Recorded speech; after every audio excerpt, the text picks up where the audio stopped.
కేటీఆర్ పై ACB కేసుకు సంబంధించి మరిన్ని వివరాలు మా ప్రతినిధి సతీష్ ప్రత్యక్ష ప్రసారం ద్వారా అందిస్తారు. రాణి దేశ విదేశాల్లో ప్రఖ్యాతిగాంచినటువంటి ఫార్ములా ఈ రేసుకు సంబంధించి మన హైదరాబాద్ నగరంలో దేశంలోనే తొలిసారిగా నిర్వహించినటువంటి ఈ ఫార్ములా రేస్ కొద్ది రోజుల నుంచి సంచలనంగా మారిందనే చెప్పొచ్చు. గత ప్రభుత్వంలో నిర్వహించినటువంటి ఈ కేసుకు సంబంధించి అప్పటి పురపాలక శాఖ మంత్రి కేటీఆర్ మీద అవినీతి ఆరోపణలకు సంబంధించి 55 కోట్ల నిధుల దుర్వినియోగానికి సంబంధించి ఇప్పుడున్నటువంటి ప్రభుత్వం కేసు నమోదు చేయబోతుందనేటువంటి ఊహాగానాల నడుమ గవర్నర్ అనుమతితో రాష్ట్ర ప్రభుత్వం ఏసీబీకి ఈ కేసును సిఫార్సు చేయడంతో ఏసీబీ తాజాగా ఈ ఫార్ములా ఈ రేసుకు సంబంధించి నిధుల అవకతవకలకు సంబంధించిన విషయంలో తాజాగా కేసు నమోదు చేసింది. అయితే దీనికి సంబంధించి హైదరాబాద్ నగరంలో ఎలక్ట్రికల్ వాహనాల వినియోగాన్ని పెంచాలనేటువంటి ఉద్దేశంతో హైదరాబాద్ బ్రాండ్ ఇమేజ్ని మరింత పెంచాలనే ఉద్దేశంతో అప్పటి ప్రభుత్వం తొలిసారిగా హైదరాబాద్లో ఈ ఫార్ములా రేస్ అనేది తీసుకురావడం జరిగింది. అయితే తొలి సీజన్ విజయవంతంగా పూర్తి చేసి మరో 4 సీజన్లకు ఒప్పందం కుదుర్చుకున్నటువంటి క్రమంలో 55 కోట్లు ఒప్పందానికి విరుద్ధంగా విదేశీ మారక విషయంలో నిధుల మళ్లింపు జరిగిందనేది ప్రభుత్వం గుర్తించింది. అందులో భాగంగానే అప్పటి పురపాలక శాఖ మంత్రి కేటీఆర్తో పాటు పురపాలక శాఖ కార్యదర్శి అరవింద్ కుమార్ మరొక అధికారి మీద కేసు నమోదు చేయడం జరిగింది. అయితే ఈ కేసుకు సంబంధించి పూర్వ వివరాల్లోకి వెళ్తే హైదరాబాద్ హుస్సేన్ సాగర్ చుట్టూ 2.8 కిలోమీటర్ల మేర ఈ ఫార్ములా రేసుకు సంబంధించినటువంటి ఈ రేసుకు సంబంధించి ఒక ట్రాక్ను నిర్మించడం జరిగింది. దానిలో 2023 ఫిబ్రవరి 10, 11 తేదీల్లో మొదటిసారిగా ఫార్ములా ఈ రేసును విజయవంతంగా నిర్వహించారు. దీనికి సంబంధించి దేశవ్యాప్తంగా పెద్ద ఎత్తున అభిమానులు కూడా హాజరయ్యారు.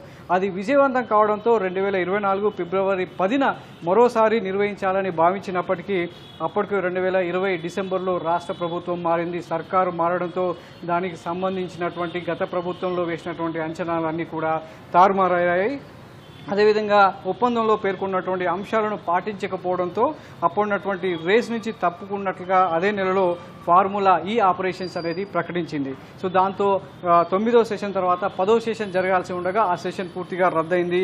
ఈ పోటీలో నిర్వహణ ఉల్లంఘనలు జరిగాయని గుర్తించినటువంటి ప్రభుత్వం ఇటు బోర్డు కావచ్చు, ఆర్థిక శాఖ ముందస్తు అనుమతి లేకుండా 55 కోట్ల రూపాయలను విదేశీ సంస్థకు హెచ్ఎండిఏ చెల్లింపు చేసిందనేది ఈ అభియోగం మీదనే ప్రస్తుతం ఏసీబీ ఇటు కేటీఆర్ మీద అటు అరవింద్ కుమార్ మీద మరో అధికారి మీద కూడా కేసు నమోదు చేసింది. అయితే దీనికి సంబంధించి అసలు ఒప్పందం ఏ విధంగా జరిగింది, చెల్లింపులు ఏ విధంగా జరిగాయి, అసలు ఈ ఫార్ములా ఈ రేసును ఏ ఉద్దేశంతో ఇక్కడ ఏర్పాటు చేశారు, ఇంకా ఎన్ని సీజన్లు చేయాలనుకున్నారు, మధ్యలో ఏం జరిగింది అనేది ఒకసారి పరిశీలిస్తే ఫార్ములా ఈ operations next jet private limited పురపాలక శాఖ మధ్య 2022 అక్టోబర్ 25న ఈ త్రైపాక్షిక ఒప్పందం అనేది జరిగింది.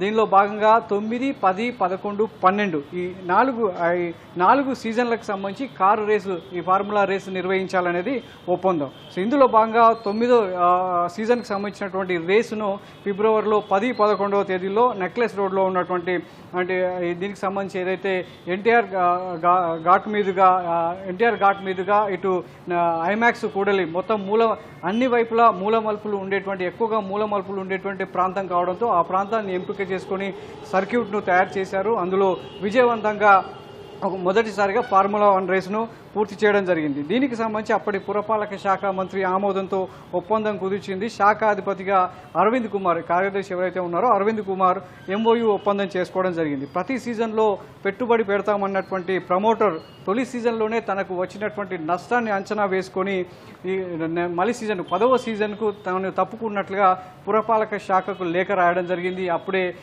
గతంలో జరిగినటువంటి ఒప్పందాల విషయంలో ఒక్కసారిగా ఊహించని పరిణామం జరిగింది. సో దాంతో 10వ సీజన్కు వచ్చేసరికి ప్రమోటర్ తప్పుకోవడంతో చేసేది లేక అప్పుడున్నటువంటి హైదరాబాద్ రేసును నిర్వహించాలనే ఉద్దేశంతో ఈ హైదరాబాద్ ఫార్ములా ఈఎక్స్ ఆసక్తి తగిన సమయం లేనందువలన ప్రత్యామ్నాయంగా ఉన్నటువంటి ప్రమోటర్ను ఖరారు చేయడంలో ఇటు పురపాలక శాఖ కావచ్చు లేదంటే ఉన్నటువంటి మంత్రి సూచనల మేరకు హెచ్ఎండిఏను ప్రమోటర్గా చేర్చడం జరిగింది. అందులో భాగంగా నిధుల చెల్లింపుకు సంబంధించి సెప్టెంబర్ 25న ఇదే హైదరాబాద్ ఫార్ములా సంబంధించినటువంటి ఫార్ములా ఈ ఆపరేషన్స్ నుంచి మెయిల్ ఆధారంగా సెప్టెంబర్ 27న మంత్రికి సంబంధించినటువంటి ఫైల్ను సర్క్యులేట్ చేసి హెచ్ఎండిఏను ప్రమోటర్గా చేర్చారు.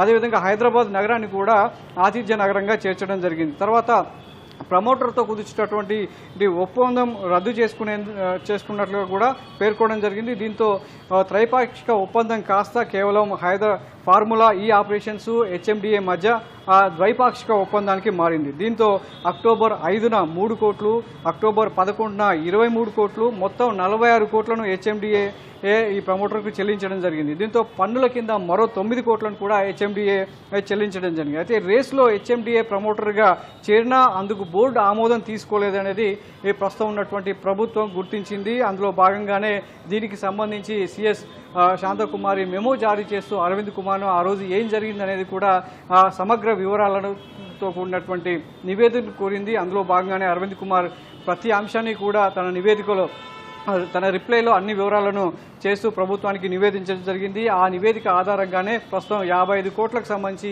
ఎలా అవినీతి అక్రమాలు జరిగాయనేది ప్రభుత్వం గుర్తించి అందులో భాగంగా ఫార్ములా ఈ ఆపరేషన్స్ హెచ్ఎండిఏ మధ్య ద్వైపాక్షిక ఒప్పందం 2023 అక్టోబర్ 30న కుదిరింది. దానికంటే ముందే హెచ్ఎండిఏ డబ్బులు చెల్లించింది. ఒప్పందానికి కంటే ముందే డబ్బులు చెల్లించడం అనేది ఇక్కడ ప్రధానంగా ప్రభుత్వం గుర్తించినటువంటి అభియోగం. అదేవిధంగా అక్టోబర్ 11న రెండో దఫాగా కూడా 23 కోట్లు చెల్లించడానికి ముందు ఎన్నికల షెడ్యూల్ రావడం అనేది ఇక్కడ ఒక బ్రేక్గా మారింది. అయితే అయినప్పటికీ ఎన్నికల కమిషన్ అనుమతి తీసుకోకుండానే ప్రభుత్వం దీనికి సంబంధించి మొత్తం కూడా 43 కోట్లను ఫౌండ్లుగా మార్చి హైదరాబాద్ ఫార్ములా ఏదైతే ఈ ఫార్ములా ఈ రేస్కు చెల్లించింది. ఈ చెల్లింపులు అనేది రిజర్వ్ బ్యాంక్ అనుమతి కూడా తీసుకోలేదు. అనుమతి అవసరం ఉన్నప్పుడు కూడా ఆ అనుమతి తీసుకోవడంలో ఉల్లంఘన జరిగిందనేది ఏసీబీకి ఇచ్చినటువంటి ఫిర్యాదులో పురపాలక శాఖ పేర్కొనడం జరిగింది. ఇలా ఫార్ములా ఈ రేసుకు సంబంధించినటువంటి వ్యవహారంలో ఒప్పందం కుదరడానికంటే ముందే డబ్బులు చెల్లించడం, అదేవిధంగా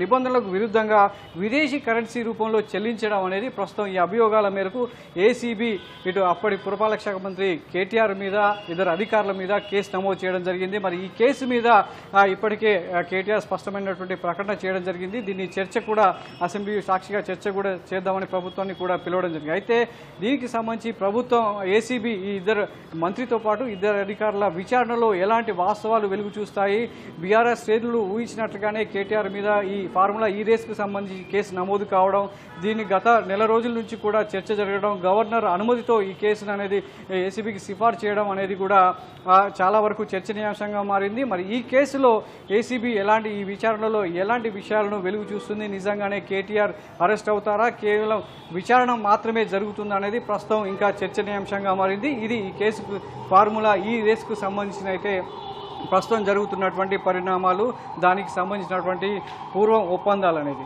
సో మరి ఎలాంటి మలుపు తిరుగుతుంది ఈ ఫార్ములా రేసుకు తగ్గట్టే, సర్క్యూట్ తగ్గట్టే ఎన్నో మలుపులు ఉన్నటువంటి ఈ కేసులో కూడా అన్నే మలుపులు ఉంటాయా, లేదంటే మామూలుగానే ఈ కేసు నుంచి కేటీఆర్ బయటపడతాడనేది ప్రస్తుతం సర్వత్రా ఆసక్తిగా ఎదురు చూస్తున్నారు.